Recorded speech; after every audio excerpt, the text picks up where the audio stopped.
Isaya 55 mistari miwili, mstari wa 8 na mstari wa 9. Isaya 55 mstari wa 8 na mstari wa 9. Mstari wa 8 unasema, maana mawazo yangu si mawazo yenu, wala njia zenu si njia zangu, asema Bwana. Kwa maana kama vile wingu zilivyo juu sana kuliko nchi, kadhalika njia zangu zi juu sana kuliko njia zenu, na mawazo yangu kuliko mawazo yenu. Yesu Kristo amenipa nafasi ya kufundisha. Naomba Mungu wa mbingu na nchi uwe pamoja nami. Napenda kufundisha maneno yako haya katika jina la Yesu Kristo. Amen. Ujumbe wangu siku ya leo unafundisha, nimeupa kichwa kinachosema jinsi wazo la Mungu la kulitendea kazi lilivyo kwetu. Jinsi wazo la Mungu la kulitendea kazi lilivyo kwetu. Jinsi au namna wazo la Mungu la kulitendea kazi lilivyo kwetu. Bwana asifiwe. Bwana asifiwe kwa Mungu.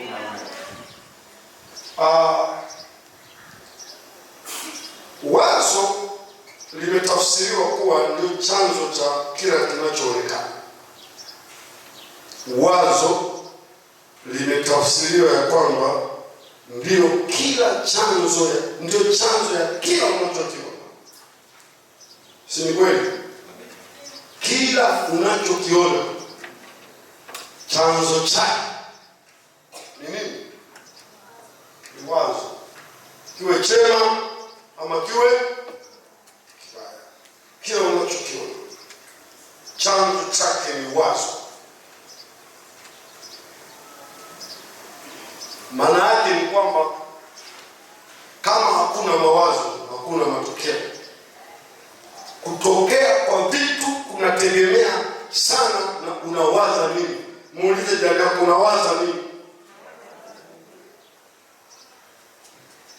Sasa tangabu leo kuna wakati watu wengine wanasema nakwenda kupoteza nini? Naenda kupoteza mawazo. Jirani yako, unataka kupoteza mawazo?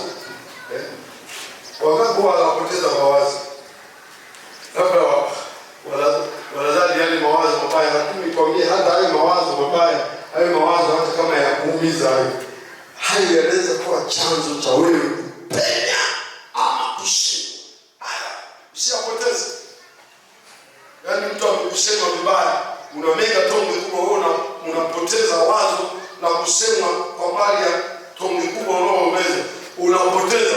Ili kesho ukamege tena hapo unapoambia unamega kubwa, maana umepoteza wazo kwamba wewe alisema tonge kubwa.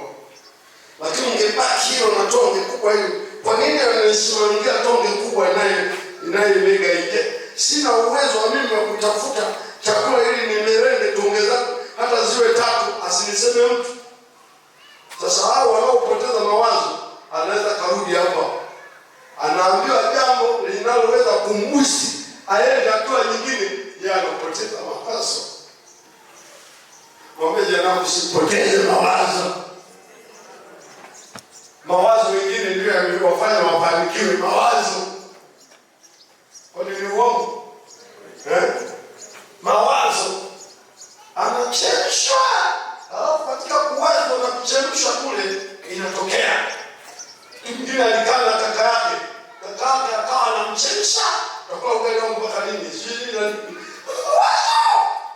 Siku nyingine akachomoka kimaisha, akarudi kwa yule akamwambia, ulinisaidia kule kunisema, ulinisaidia.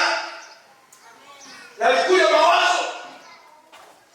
Jamani, amini. Wazo ndio chanzo cha kila tunachokiona. Kwa hiyo hatupaswi kudharau. Na hapa nazungumza wazo la mwanadamu.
Kwa hiyo tumesema wazo ndio chanzo cha kila tunachokiona.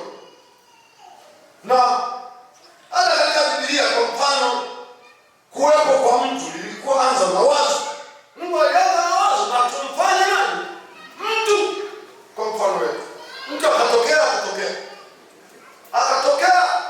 Wajenzi wa mnara wa Babeli walianza na wazo, wakachanga mawazo, wakaingia kwenye kazi. Na Mungu alipoona mawazo yao na vile wanaenda kuyatendea kazi mawazo yao, akasema hawa watafanikiwa. Jamani, amina. Wazo. Hata ukombozi tulionao ni wazo. Mungu anawaza ni mtume nani? Nani atakaye kwenda kwa ajili yetu? Yesu anajitokeza, nitume mimi. Lakini Mungu alikuwa na wazo, sio kimetokea kitu ghafla. Wazo ni jambo la muhimu sana. Na mimi nakwenda kuzungumza leo jinsi wazo la Mungu la kulitendea kazi lilivyo kwetu. Kwa hiyo katika kueleza haya machache nimesema, kwa maana nyingine watu wasiofanikiwa ni matokeo ya kupuuza wazo la Mungu. Mtikise jirani yako, mwambie kama kuna mahali hujafanikiwa, kuna wazo fulani la Mungu unapuuza. Mbona unaongea kama unaogopa hivi? Si nimekutuma tu mimi. Mwambie tu kwamba nataka nikwambie kama kuna mahali hujafanikiwa, kuna wazo la Mungu moja kupuuza. Na mimi nimefikiria tu kwamba mawazo ya Mungu yameshindwaje kutendewa kazi. Nikawa na vitu vichache tu vya kusema na wewe pekee. Mawazo ya Mungu wakati mwingine yanapotea kwa sababu nyingi tu. Moja, yanapotea kwa kutokuelewa kufikiri ni mawazo yako. Yaani kinakuja kitu kinachokuambia ufanye kitu fulani.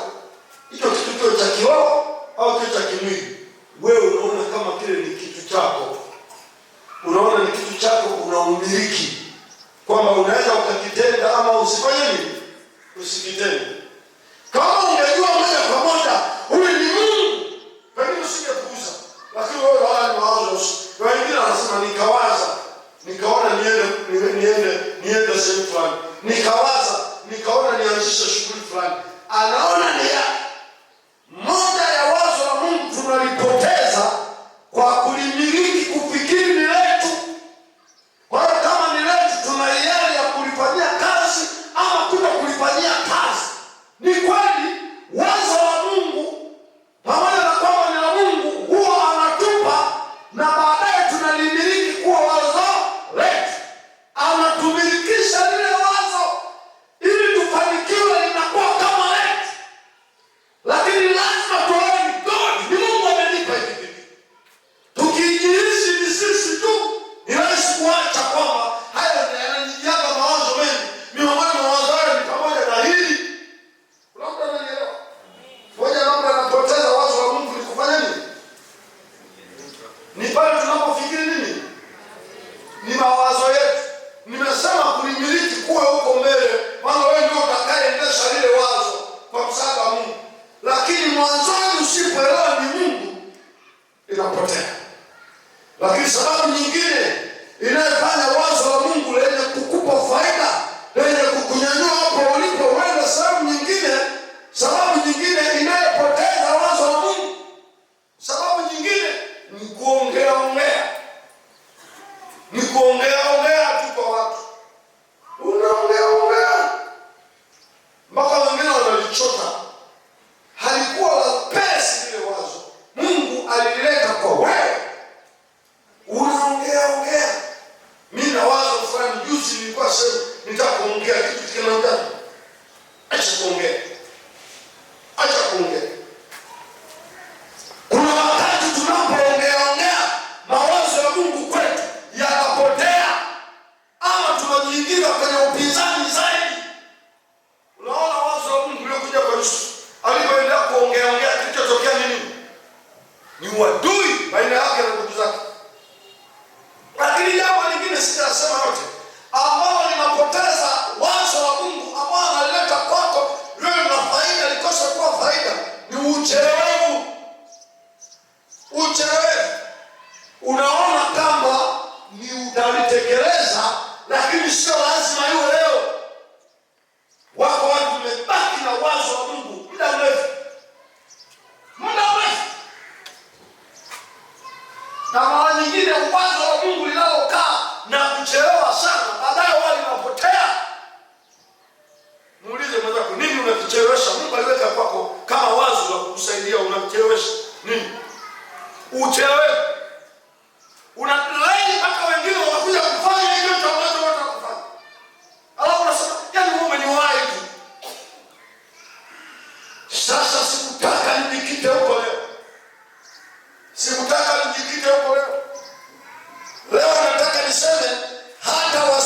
kufanikiwa, matokeo yake ni kupuuza wazo la Mungu. Lakini ninapokwenda kuzungumza halisi kwenye wazo la Mungu, kitaalamu inaonekana Mungu huleta wazo lake kwa njia tatu, au kuna aina tatu za wazo la Mungu la kukufanikisha kwenye maisha yako, la kukuchomoa hapo ulipo kwenda hatua nyingine. Aina ngapi za wazo la Mungu zipo? Aina ngapi? Tatu. Aina ya kwanza tunaita wazo gumu. Mungu anaweza kuleta wazo gumu.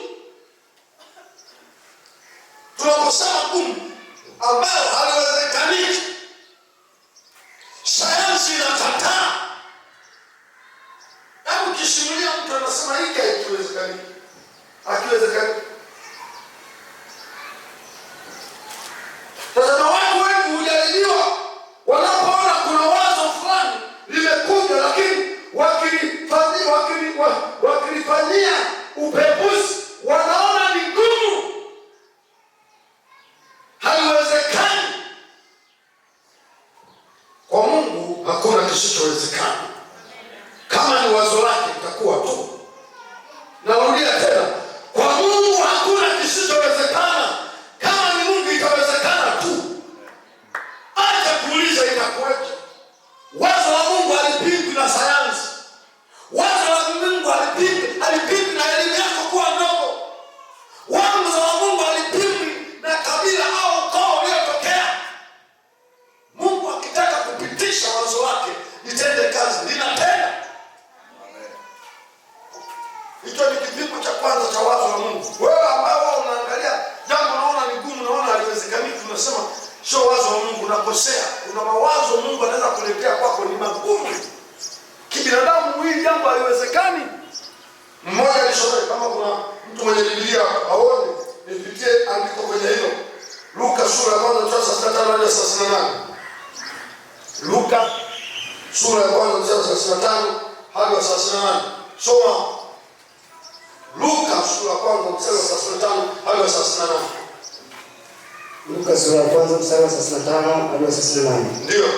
Malaika akajibu akamwambia, Roho Mtakatifu atakujilia juu yako. Na nguvu zake aliye juu zitakufunika. Kama kivuli. Kwa sababu hiyo hicho kitakachozaliwa kutokana na hili wazo tunaokupa kitaitwa kitakatifu. Kitaitwa kitakatifu. Mwana wa Mungu. Mwana wa Mungu.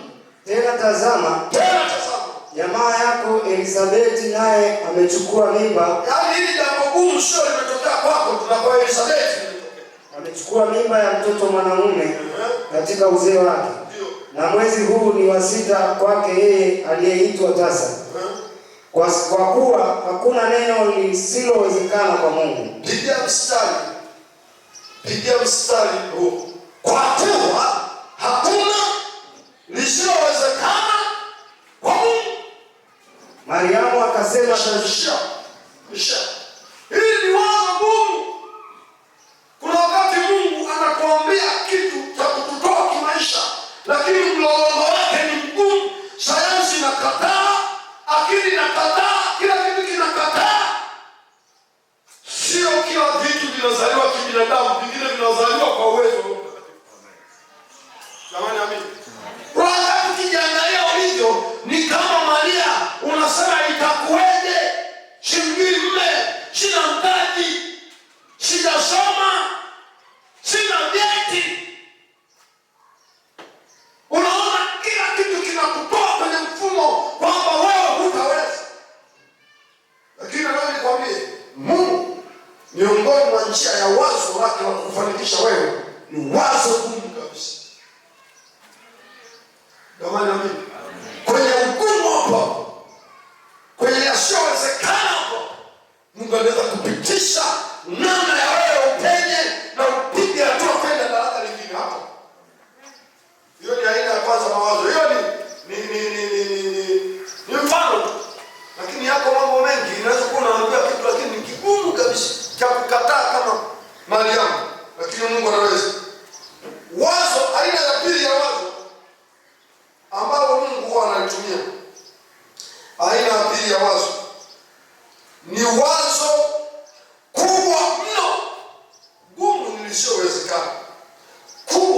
yaani linahusiana na gharama kubwa mno. Mwanzo 22 sura ya kwanza na ya pili.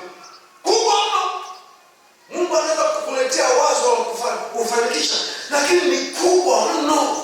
Linazidi uwezo wako. Linakukosti. Linakugharimisha kwa gharama usiyoweza kuikubali. Mwanzo 22 sura ya kwanza na ya pili, soma. Mwanzo 22.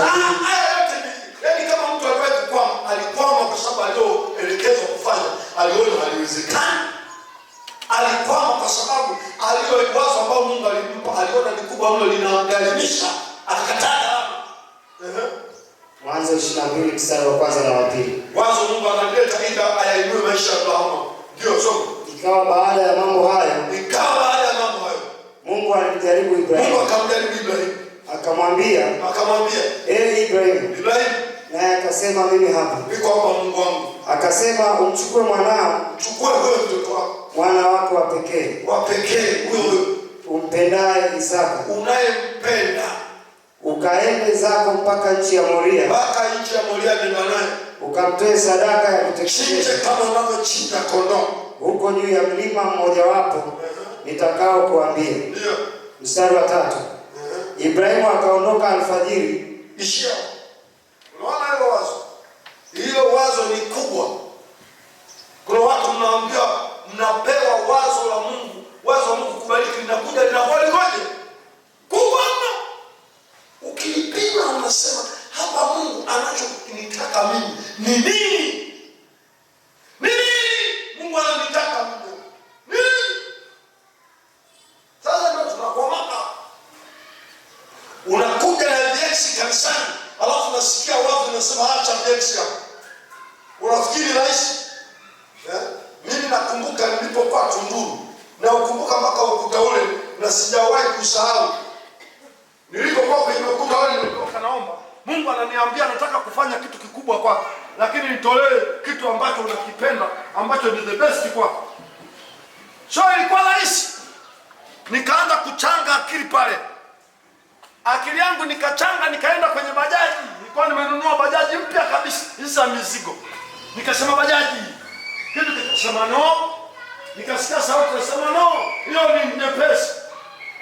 Nikarudia tena nikasema nyumba ya bondeni. Akasema no, ukuta kuna unapepa maji.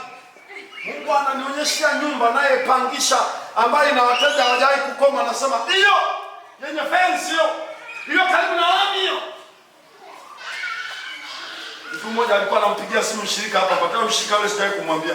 Akawa anamwambia nasikia mchungaji wako ametoa nyumba, anageresha nini? Nikasema ageresha yeye tuone.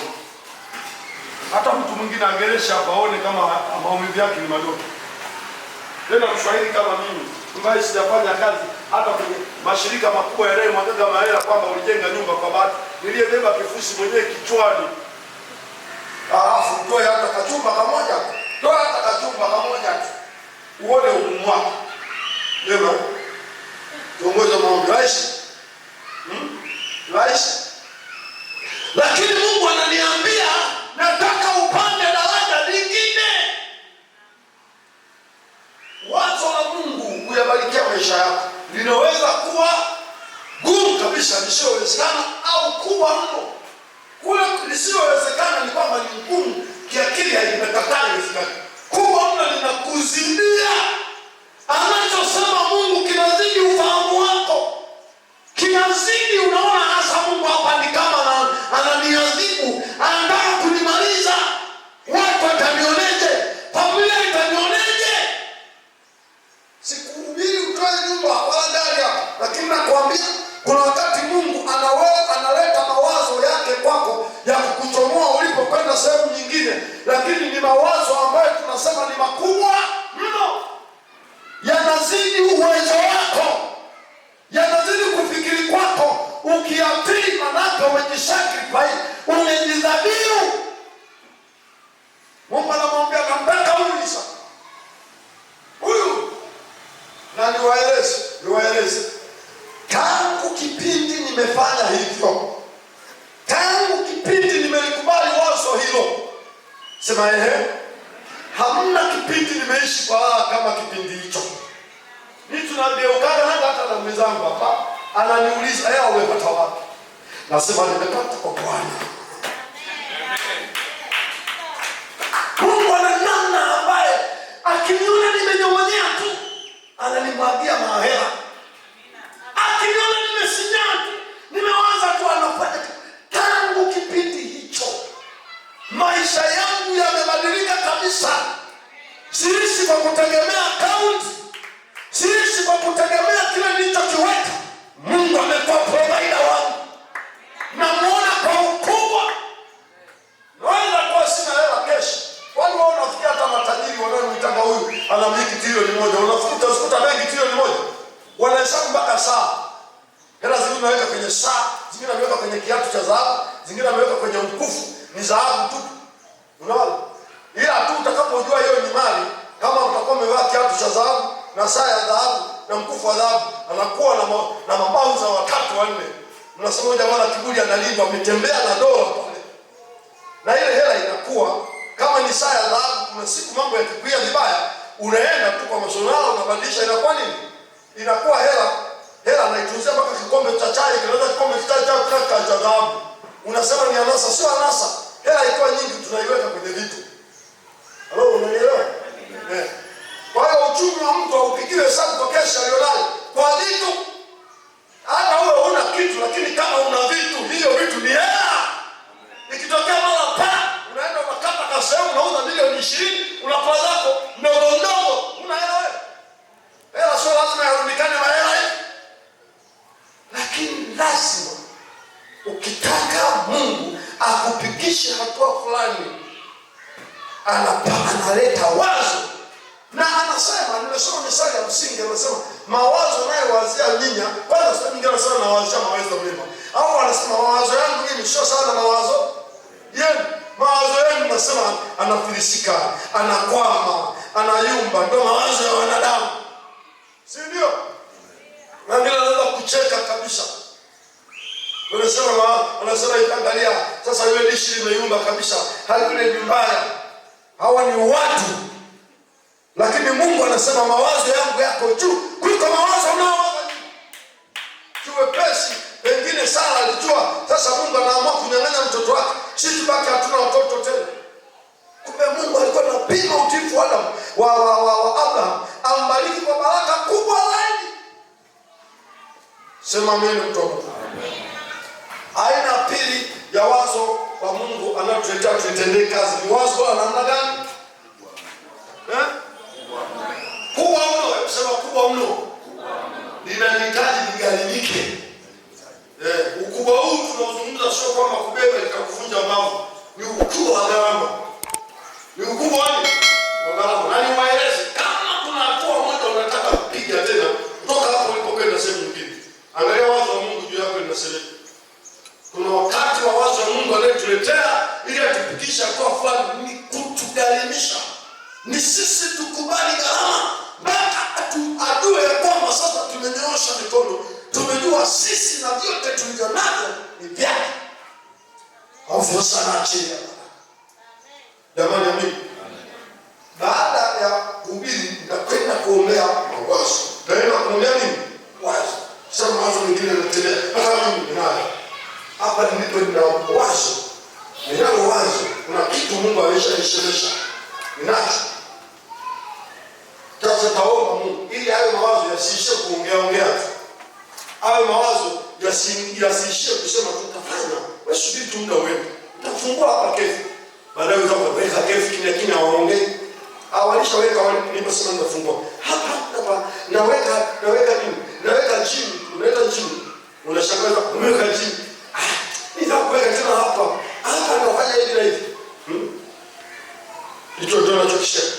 Aina ya tatu ya wazo hili na yote ishanga.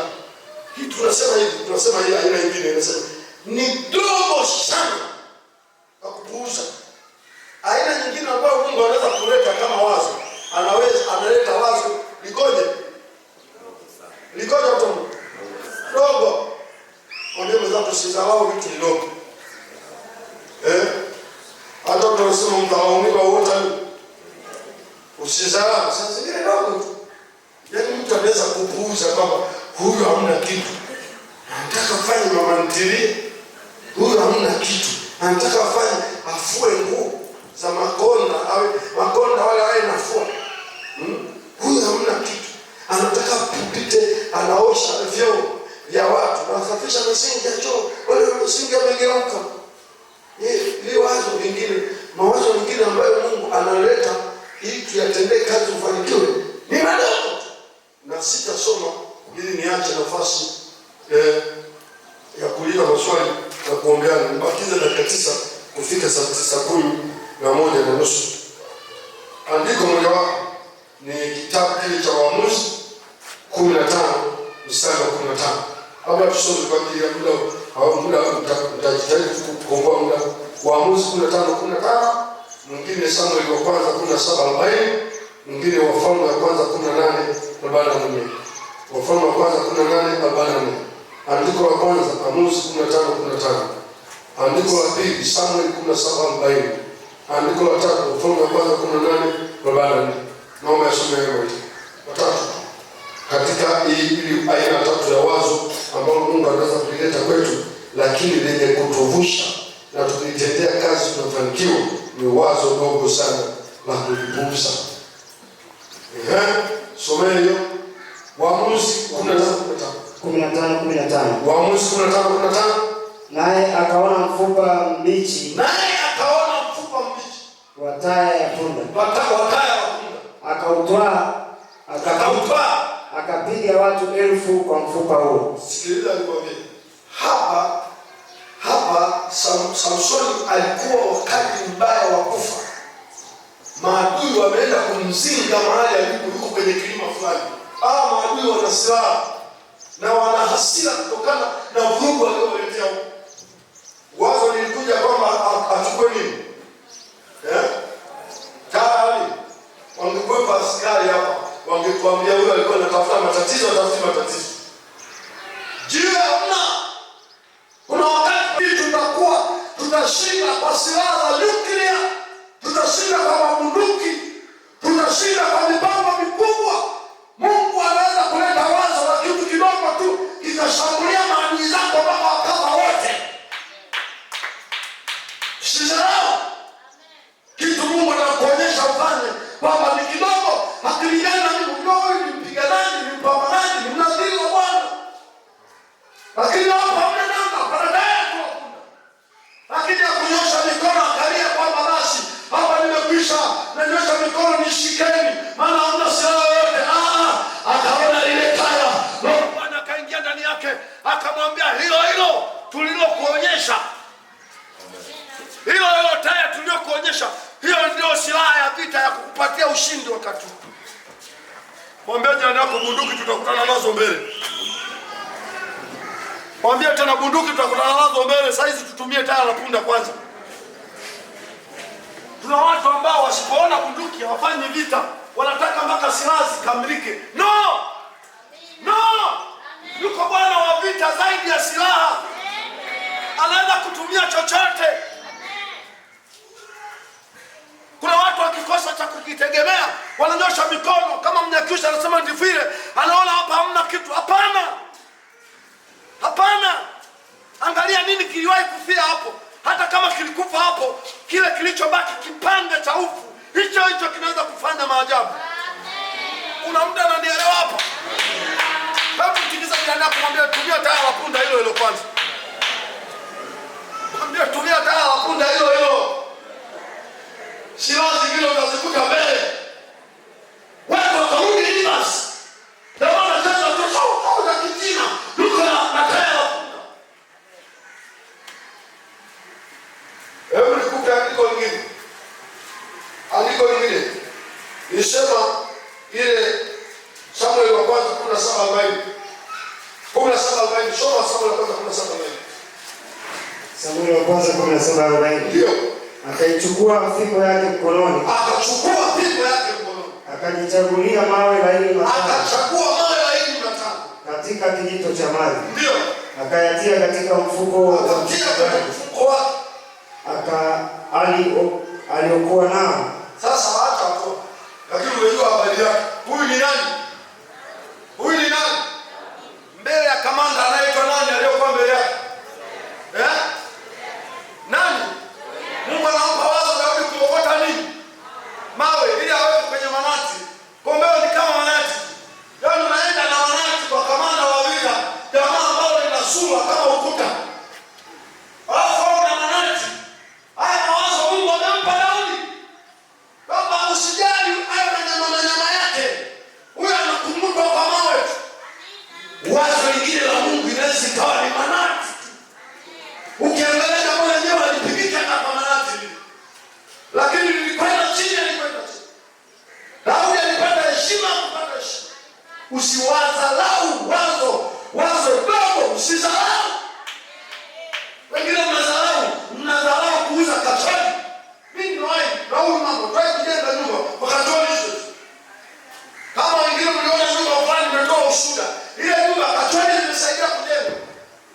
tulipeana majukumu tu kwamba wewe kachori zako zitakuwa zinasababisha chakula hapa nyumbani, alafu nacho kitafuta mimi nitakuwa natafuta mawe na matofali. Kwa hiyo mimi nikawa masuala ya chakula sihusiki. Sasa kachori hazikujenga nyumba hizo za kwa wanafunzi, tumegawana, tuko eneo la umisheni gumu, watu hapo wajengaji wanapanga huko wenyeji. Sisi tukajenga kajumba tukakamilina na kenopi mbele na choo cha kisasa, sio kile cha gunia unaingia kwenye gunia hapo inakuja hivi.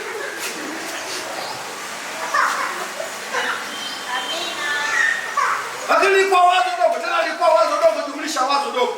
Yeye alikuwa anauza kachori, mimi nilitengeneza toroli la punda. Nitafuta tips la Land Rover nikatengeneza, nikapigilia mambao, nikatafuta punda wawili kwa wagogo huko. Hawana diesel wala petroli wao. Ile ikawa gari inaingia vijijini ndani inapakia na chumvi inakuja. Mimi nafanya injili, ile ikienda ikirudi imepakia mzigo, napata hela na natoa matofali. Mara nyingine ile toroli naenda nikanisaidia, mawe nimechimba mwenyewe, napakia mawe yanaweka. Msingi nikajenga wa mawe. Wewe unadharau wazo dogo, wewe kachori, mimi niuze kachori, mimi na urembo wangu nionekane na kachori. Maisha yanaendelea kuwa magumu. Wewe ukiambia unaona ni wazo dogo. Nyinyi msifikiri Mchaga anavyosema aliuza karanga ndio unafikia alinunulia karanga mabasi. Anakueleza wazo dogo alioanza kutendea kazi kabla ya mengine kuja. Sisi tunapuuza. Na msikai kiuchumi. Hata kwenye mambo ya Mungu yako mawazo madogo ya kufagia hata chooni. Mtu anaona mimi na ufahari wangu nifanyie chooni ni nini? Tabekea aendelee huko. Yeye anakuja kwa kama afisa mmoja hivi. Wewe kama afisa wako huyo. Alafu kaona unachelewa kutoboa. Kuna wakati Bwana anatuinua kwa kupitia mambo madogo yanayotunyenyekesha na kuwa na adabu.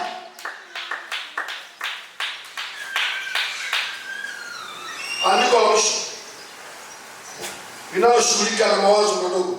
Wafalme wa kwanza 18:44. So 18:44 Wafalme wa kwanza 18:44. Ikawa mara ya saba akasema, tazama wingu linatoka katika bahari. Nalo ni dogo kama mkono wa mtu. Hii ilikuwa ni mchakato wa mvua iliyoacha kunyesha miaka mingapi? Miaka 3.5. Mvua iligoma kunyesha kabisa. Kwa neno nani? Na Elia. Sasa mchakato ni kuomba Mungu mvua hiyo. Elia alienda amestaka kwenye maombi. Ameomba maombi. Wasoma Biblia wanasema mkao aliokaa Elia anapoomba mvua ilikuwa ni mkao wa mwanamke anataka kujifungua. Yaani mkao wake mwanamke anataka kujifungua, apushi mtoto anayekoa. Ndivyo alivyokaa Elia. Lakini anayekwambia amepiga maombi mara kwanza anatuma mtu aende. Angalia matokeo mtumishi wake. Anaenda anarudi, anaenda piga rudi. Aone kama kuna dalili ya mvua. Hauna, anaenda mara tatu. Mungu ni kweli niliomba mvua isinyeshe, lakini mimi naomba cha mtema kuni. Naomba Mungu kumbuka leo leta mvua. Hauna. Maana Mungu akaona Elia nikimwacha mvua kirahisi. Atajua yeye kama mimi. Sasa sema mimi isinyeshe, wewe nimuonyeshe. Kaenda kuomba awamu mpaka ya 6. Ya 7 anatuma mtumishi, anarudi na wazo zaidi. Anasema pamoja na maombi haya na 7. Na unajua 7 ni namba ya ukamilifu wa Mungu. Anasema pamoja na maombi hayo tuliyoomba, saizi nilichokiona. Anasema kawingu. Hapo kawingu kanalingana nani? Na mnaelewa kwa nyingi zinataka wingu kubwa. Elisha akajua, akasema huyu hajaambiwa Mungu. Anajua mimi niliwasha katari kadogo duka moto ukaunguza madhabahu na maji yote. Akamwambia wewe hapo kwa wingu unaona kadogo kwako. Naomba mwambie ile hapo kwa wingu leo kuna kadogo kwako. Mwambie leo ni kadogo kwako. Mwambie hapo kaela unapoona ni kadogo kwako sio kwa Mungu. Mimi nilianza mtaki mimi wa maisha ambao ulinifikisha mahali ambapo nikaona nikana na mimi mtu katika watu. Nilianza na ndoja ya lita 5. Bibi mmoja alinipa lita 5 tu za mpunga, lita 5. Hizo. Nikalima mwaka wa gunia 22 nikaingia kwenye biashara. Kuna kijiji kilishika alama. Mpaka leo nikienda wanaelewa mimi ni nani. Wazo dogo kama mkono. Kuna wakati Mungu anatupa wazo dogo, na unaona kama nilipuuzi, lakini hilo ndio litaleta mvua ya kutosha. Hilo ndio litaleta mvua ya kutosha. Hilo ndio litaleta mvua ya kutosha. Mwambie nitakapotendea kazi wazo la Mungu. Rudia tena, sema tendea kazi wazo la Mungu. Tendea kazi wazo la Mungu. Na hilo wazo linaweza kuwa gumu. Sema, mwambie linaweza kuwa gumu. Lisilowezekana. Wewe likubali hivyo hivyo. Kwa Mungu hakuna lisilowezekana. Linaweza kuwa kubwa mno. Linalohitaji gharama kubwa. Kubali kugharimika. Kubali kugharimika. Kubali kugharimika. Linaweza kuwa dogo la kudharaulika kabisa. Mwambie hakuna kitu kidogo kwa Mungu. Mungu wa mbinguni akubariki. Naomba usimame pale ulipo. Simama pale ulipo. Miongoni mwa mambo yanayoweza kuonyesha hili ni wazo la Mungu ni halitoki, linakusumbua. Linakusumbua. Linakusumbua kitu kikalo unawaza utakiwa kufanya hiki. Iwe nyumbani mwa Mungu, iwe ni maisha yako ya kawaida. Unaona linakujia tu. Linakujia tu. Na wengine hivi ninapohubiri nimeuisha mawazo yenu. Naamini wakati nahubiri nimeuisha mawazo yenu. Mmeanza kufikiri kama ile alikuwa ananiambia Mungu. Kumbe kushughulika na hiki na hiki ni Mungu ananiambia. Nyanyua mkono wako, umeshika wazo lako. Yawe matano usiku. Ulionayo. Hayo mawazo yanaweza kutufanya. Watu wengine hapa hamjao matajiri mnashikana kidogo kidogo. Shida yenu mlipuuza wazo la kutendea kazi inayotoka kwa Mungu. Mmelipuuza. Kuna wazo moja mtu angelitekeleza hapa, tungekuwa na mtu tofauti hapa, tungejivunia. Mtu huyu mmoja Mungu amepandikiza wazo, na uzuri wa wazo Mungu angalia huyu ni nani. Anaweza kupanda mdogo tu ili uwe uponyaji kwa wengine. Yuko mtu kapuuza tu wazo, au kalishikilia tu, halitendei kazi, au anaongea lakini hafanyi chochote, au anadhani ni la kwake. Mwingine unaniangalia mtandaoni unateseka kwa sababu kuna wazo la Mungu alikupa ulitendei kazi. Umebaki hivi ulivyo. Mungu alipa wazo Abraham akasema ondoka uende mpaka nchi nitakayokuonyesha utapata taifa kubwa. Nimsifikiri na siku hapa. Hata mimi kuwepo hapa ni wazo la Mungu na mkao. Mungu aliniambia hapa unaondoka. Nikalichukua hilo wazo. Sio nilikuwa naishi. Naacha kabisa watu wanalia. Nilikuwa nimeshatengeneza mazingira mazuri na kaa kwangu. Ninacho chakula cha kutosha. Mungu ananiambia hapa basi. Nikatii ile wazo. Nikaondoka kama Abraham. Hata sielewi naenda wapi. Sipini nilikuwa kule kijijini pengine meno yote yalikuwa hayapo. Ndio kabibi kababu fulani hivi. Pengine hata matawi haya ambayo nimeyafungua mengi nisingeweza kwa sababu Mungu ameniletea kazi kubwa. Aliona kule kijijini singeweza, ningeumia tu. Kuzaa watoto wengi wa kiroho kunahitaji uchumi mkubwa. Wiki hii tu nimetumia pesa nyingi sana kurudisha wanafunzi shuleni. Ningekuwa kule kijijini ningewarudisha wanafunzi karibu 4, vyuo viwili vitatu tofauti. Mungu akaona huyu uzazi wake akikaa hapa hatafanikisha lengo langu. Nimpeleke mahali ambapo anaweza kufanya kazi ikawa kubwa na ufalme wa Mungu kajengwa kwa ukubwa. Lakini kilikuwa sio kitu rahisi. Nimefanya kazi Dar es Salaam. Sijawahi kuwaza kuhamia Dar es Salaam kije kihuduma. Shika mawazo yako kwa mkono wako. Sema Mungu, nimejifunza aina 3 za wazo lako unazoleta kwangu ili kuniinua katika maisha. Kuna wakati unaleta wazo gumu ambalo haliwezekani. Akili yangu inakataa, sayansi inakataa, lakini kwa kuwa linatoka kwako ninalishika hivyo hivyo. Kwako hakuna lisilowezekana. Kuna wakati unaleta wazo gumu, kuna wakati unaleta wazo kubwa sana, linazidi uwezo wangu, la kunigharimisha mno. Bwana, kwa kuwa ni wazo lako, baada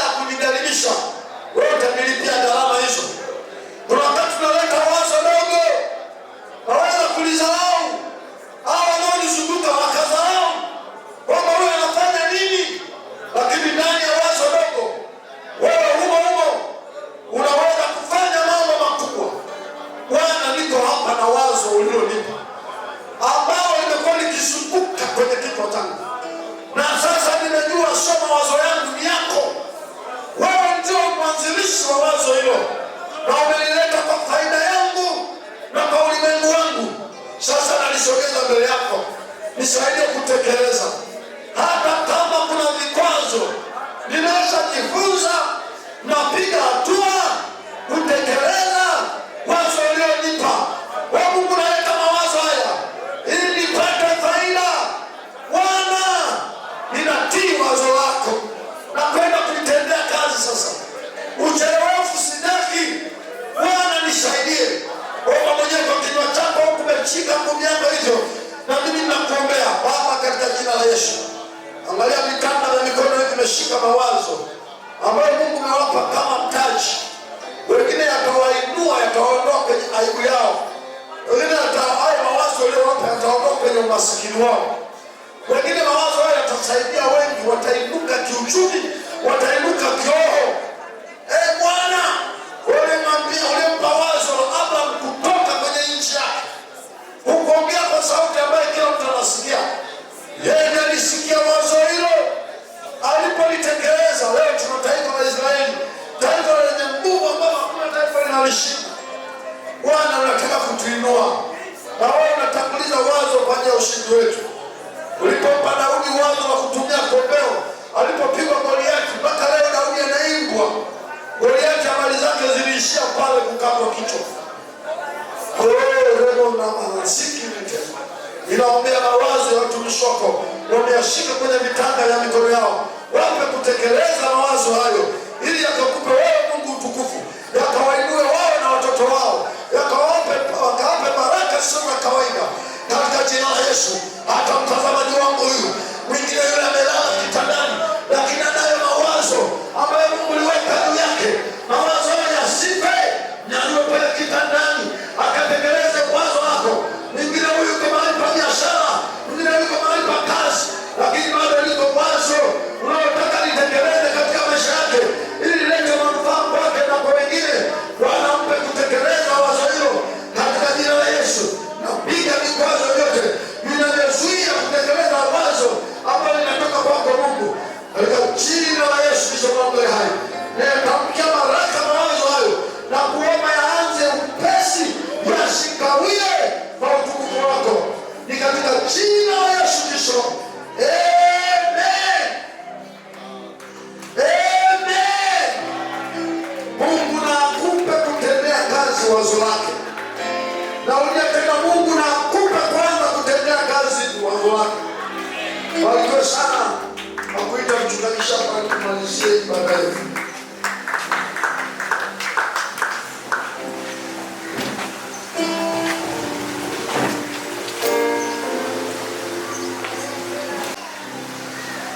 Tumpigie Bwana Yesu makofi kwa ajili ya mafundisho haya ya kutuimarisha na kutusaidia kujua wakati Mungu anapokuwa anaachilia mawazo yake ndani yetu. Nisaidie kumwambia rafiki yako kwamba ujumbe huu sio wa kuacha. Mwambie hivyo. Maana kuna mwingine akitoka tu hapa, yani hakumbuki kabisa ambacho alijifunza. Tafadhali tusiwe hivyo. Tuwe watu wa kuyashika yale ambayo Mungu anatufundisha, maana haya yote ni kwa faida yetu. Jamani, amina. Baba yetu, tunakushukuru sana kwa ajili ya mafundisho. Mungu atusaidie kuyatendea kazi.